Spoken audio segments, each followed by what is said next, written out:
Good morning everyone.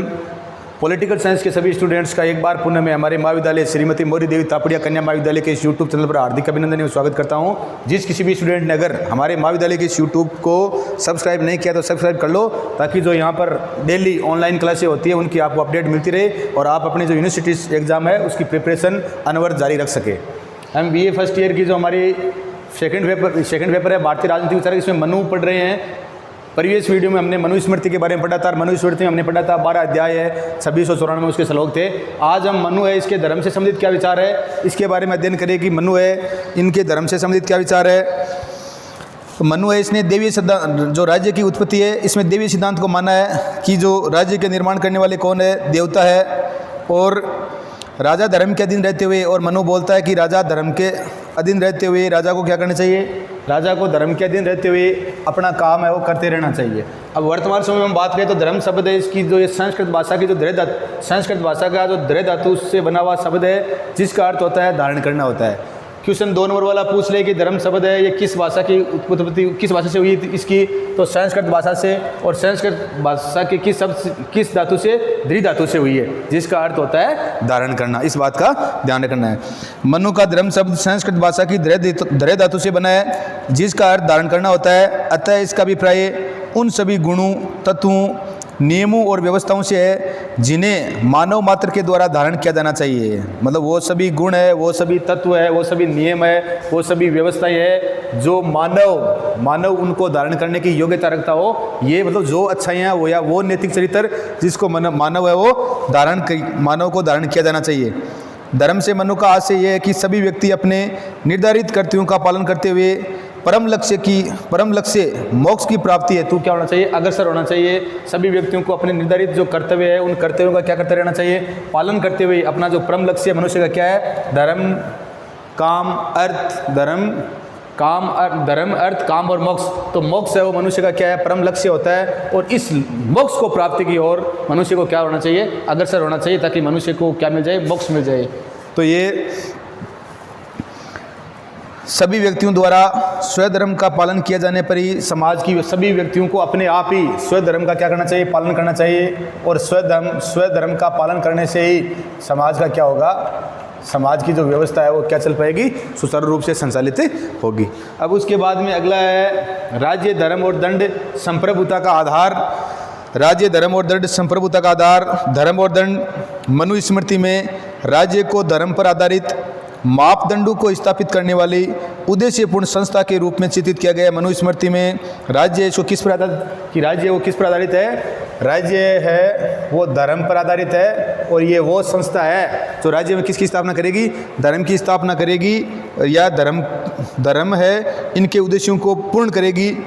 धर्म और राज्य को परस्पर निर्भर माना गया है। धर्म और राज्य दोनों आपस में क्या है, परस्पर निर्भर है, दोनों के आपस में घनिष्ठ संबंध है। राज्य का अस्तित्व ही धर्म परिवर्तन के लिए, धर्म की स्थापना के लिए।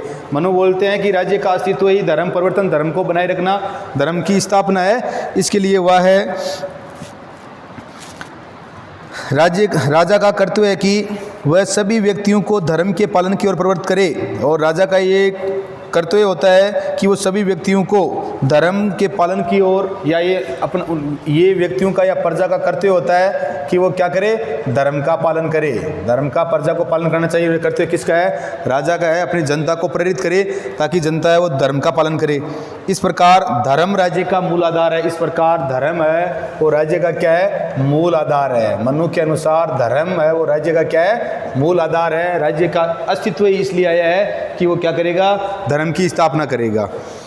लेकिन दूसरी ओर धर्म भी राज्य पर परस्पर निर्भर है, क्योंकि राज्य के संस्थागत माध्यम के बिना सभी परिस्थितियों में धर्म को सुरक्षित रख पाना संभव नहीं है। मनु ने न केवल राज्य और धर्म को परस्पर संबंध किया है, वरन मनु की विचारधारा के अनुसार धर्म और दंड भी परस्पर संबंध है। समाज का एक बड़ा भाग सदैव ही मर्यादापूर्ण और धर्म सम्मत रूप में जीवन व्यतीत करने की इच्छा रखता है, लेकिन प्रत्येक समाज में एक छोटा वर्ग ऐसा भी होता है जिसे धर्म के अनुशासन में लाने के लिए भौतिक बल की आवश्यकता होती है। मनुस्मृति में दंड को ऐसी भौतिक शक्ति के रूप में प्रस्तुत किया गया है जो बाध्यकारी शक्ति के आधार पर धर्म को लागू कर सके। राज्य ही एकमात्र ऐसी संस्था है जिसे इस बाध्यकारी शक्ति के प्रयोग का क्या है, अधिकार प्राप्त है। भौतिक दंड की तुलना में बहुत अधिक महत्वपूर्ण तत्व है, दंड है वो भौतिक बल की तुलना में बहुत अधिक महत्वपूर्ण तत्व और उच्च स्थिति है। दंड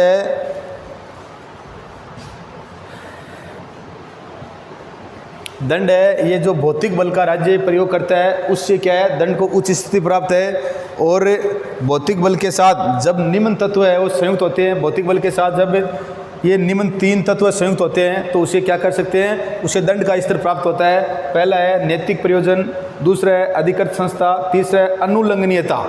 तो ये 3 तत्व अगर भौतिक बल है इसके साथ संयुक्त हो जाते हैं, मिल जाते हैं, तो ये क्या किसका रूप प्राप्त करते हैं, दंड का स्तर प्राप्त होता है इनका। पहला है नैतिक प्रयोजन, भौतिक बल का प्रयोग जब किसी नैतिक प्रयोजन के लिए किया जाए तब उसे उचित कहा जाता है। भौतिक बल का प्रयोग कर रहे हैं और किस लिए कर रहे हैं, नैतिक प्रयोजन के लिए, नैतिक कर्तव्यों के पालन के लिए अगर भौतिक बल का प्रयोग करते हैं तो उसे क्या बोलते हैं, नैतिक प्रयोजन। क्योंकि भौतिक बल का प्रयोग हमने इसलिए किया है कि वो क्या है, राज्य में नैतिकता है उसकी क्या करनी है, स्थापना करनी है, तो वो उसको क्या कहा जाता है, उसको उचित कह सकते हैं हम। क्योंकि उचित राज्य ने उचित या राजा ने उचित है तो नैतिकता वो क्या है, उचित है। और इसकी स्थापना के लिए किसका प्रयोग किया है, दंड, ये भौतिक बल का प्रयोग किया है। दूसरा है अधिकृत संस्था, एक अधिकृत संस्था होनी चाहिए जिसे नैतिक प्रयोजन के लिए भौतिक बल के प्रयोग का भार सौंपा गया हो। एक ऐसी संस्था होनी चाहिए जिसको नैतिक प्रयोजन के लिए भौतिक बल का क्या करना चाहिए, एक ऐसी राज्य में संस्था होनी चाहिए जो नैतिक है, इस नैतिकता का विकास करने के लिए या नैतिकता का पालन करवाने के लिए, या जो लोग पालन नहीं करते उनको दंड देने वाली एक क्या होनी चाहिए, एक संस्था होनी चाहिए। भौतिक बल के प्रयोग का भार सौंपा गया हो, ऐसी अधिकृत संस्था है वो क्या हो सकती है, ये अधिकृत संस्था और राज्य ही होगा। तो भौतिक बल के साथ जो ये 3 तत्व मिलते हैं तो उसे दंड का स्तर प्राप्त होता है। पहला नैतिक प्रयोजन है, नैतिक प्रयोजन में व्यक्तियों को भाई उचित नैतिक कर्तव्यों का पालन करवाने के लिए क्या किया जाता है, उन पर भौतिक बल का प्रयोग किया जाता है जो क्या है, उचित है। दूसरा है जो ये भौतिक बल है वो किस संस्था के पास रहेगा, अधिकृत एक ऐसी संस्था होनी चाहिए राज्य में कि जो लोग उसका नैतिकता का पालन नहीं करे तो उनसे पालन करवाने जाने वाली एक संस्था होनी चाहिए ताकि वो लोग दंड के भय से पालन करें। तो इसे अधिकृत संस्था और ये जो भौतिक बल है इस किसके पास होता है, राज्य के पास ही होता है। तीसरा है अनुल्लंघनीयता। अनुल्लंघनीयता में इस भौतिक बल को विधि की दृष्टि से तथा व्यवहार में भी ऐसी स्थिति प्राप्त होनी चाहिए कि किसी भी व्यक्ति अथवा व्यक्ति समूह के लिए इसका उल्लंघन कर पाना संभव न हो। चाहे कोई भी व्यक्ति हो, चाहे कोई भी संस्था हो, वो राज्य के जो नियम है उसका क्या नहीं कर सके, उल्लंघन नहीं कर सके, ऐसा उसमें भय होना चाहिए। ऐसी दंड देने वाली संस्था उसके पास इतनी शक्ति होनी चाहिए ताकि कोई भी व्यक्ति या कोई भी संस्था, राज्य नामक जो है मतलब भौतिक बल है, इसका व्यवहार में उसको ऐसी स्थिति प्राप्त होनी चाहिए कि किसी भी व्यक्ति अथवा व्यक्ति समूह के लिए इसका उल्लंघन कर पाना संभव न हो। इस प्रकार भौतिक बल को जब समाज में सर्वोच्चता की स्थिति प्राप्त होती है तब उसे मनुस्मृति का दंड या राजशास्त्र की आधुनिक शब्दावली में उसे क्या कहा जाता है, संप्रभुता कहा जाता है। क्या कहा जाता है, संप्रभुता। और संप्रभुता के बारे में मैं आपको विस्तार से बना चुका हूँ। संप्रभुता है, इसको अंग्रेजी में सारोनेटिक कहते हैं और ये जो लैटिन भाषा का जो सुपर एनस शब्द है इससे बना है और इसका अर्थ होता है सर्वोच्च शक्ति। तो राज्य के पास सर्वोच्च शक्ति होती है जिसको कोई भी क्या नहीं कर सकता, उसकी बात को मानना ही पड़ेगा। मनुस्मृति के अनुसार दंड सर्वोपरि सत्ता है। मनुस्मृति के अनुसार पूछ ले सर्वोपरि सत्ता कौन है, तो मनुस्मृति के अनुसार जो सर्वोपरि सत्ता है वो कौन है, दंड है। मनुस्मृति के अनुसार दंड है वो सर्वोपरि सत्ता है। राजा दंड का स्वामी नहीं वरन क्या है, अभिकर्ता मात्र है। राजा दंड का स्वामी नहीं है वरन वो क्या है, अभिकर्ता मात्र।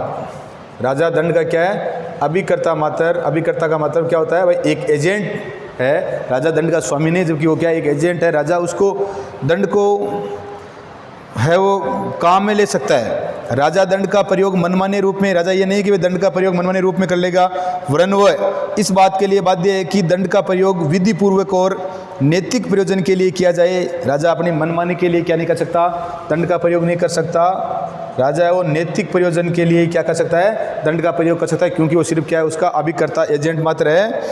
मनु की समस्त विवेचना का मूल संदेश यही है कि राज्य दंड की शक्ति का प्रयोग इस प्रकार करे कि सभी व्यक्ति चार पुरुषार्थ धर्म, चार पुरुषार्थ पूछ ले कौन कौन से है।